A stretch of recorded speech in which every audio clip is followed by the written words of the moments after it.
На нашей сцене учащиеся детской музыкальной школы номер 6 города Набережные Челны, лауреат международных, всероссийских и республиканских конкурсов ансамбль «Гармоника Квартет».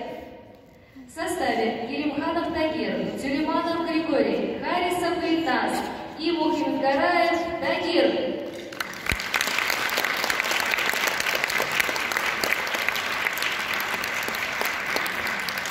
Преподаватель Лобанова Елена Витальевна, Александр Уклин, волшебный фаэтон, оркестровка Рустема Обязова.